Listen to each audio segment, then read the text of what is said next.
তো বন্ধুরা, তোমরা কেমন আছো? আশা করছি সবাই ভালো আছো, সুস্থ আছো। তো দিবাস আর আমি দুজন মিলে বেরিয়ে পড়েছিলাম সরস্বতী পুজোর স্কুটিতে করে ঘুরতে। তো আমাদের প্রথম ডেস্টিনেশন ছিল সেন্ট পল কলেজ, যেটা দিবাস আগে পড়তো। কিন্তু বাদবাকি বন্ধুরা আসতে পারেনি, কারণ তারা অফিসে কেউই ছুটি পায়নি। তো যাই হোক, দিবাস আর আমি বেরিয়ে পড়েছিলাম। আর প্রথমেই আমরা সেন্ট পল দেখে তারপরে ঝপাত করে পৌঁছে গেছিলাম আমার কলেজে, যেটা আমি পড়তাম, ফুলবাগান গুরুদাসে। তো গুরুদাসে আগাগোড়াই প্রত্যেক বছর ক্যান্টিনে ঠাকুর হয়, আর তার সাথে খুব সুন্দর ডেকোরেশন হয় পুরো ক্যাম্পাসটা।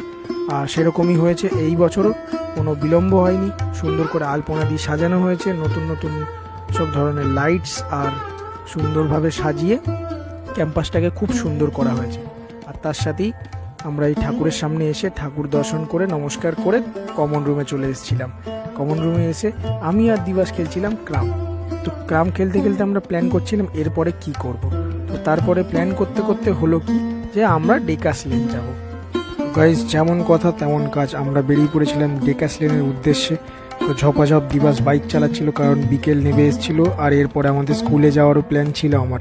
তো ডেকাস লেনে পৌঁছানোর পর আমরা ভাবছিলাম কি খাবো। একবার ভাবছি চিলি চিকেন ফ্রাইড রাইস খাই, আর একবার ও বলছে যে চল মা তারায়। তো মা তারায় শেষ পর্যন্ত আমরা চলে এসেছিলাম। এসে আমরা নান পুরি আর মোটামুটি ঠিক করে নিয়েছিলাম যে কিছু একটা ভালো কিছু খাবো। তো আমরা পনির মিক্স নিয়ে নিয়েছিলাম। তো এই খেয়ে আমার গা গুলিয়ে গেল একদম মিষ্টির চোটে। তারপরে আমি আবার একটু চিলি চিকেন আর চাউমিন নিয়ে নিয়েছিলাম, দুজন মিলে ভাগ করে খেলাম। তো তারপরে খাওয়া দাওয়া কমপ্লিট করে আমরা চলে এসেছিলাম ট্রাম গাড়ি দেখতে। আমি কলকাতায় এত বছর আছি, তবু কোনোদিন ট্রামে চড়া হলো না। তো যাই হোক, তারপরে আমরা স্কুলে চলে এসেছিলাম আমার।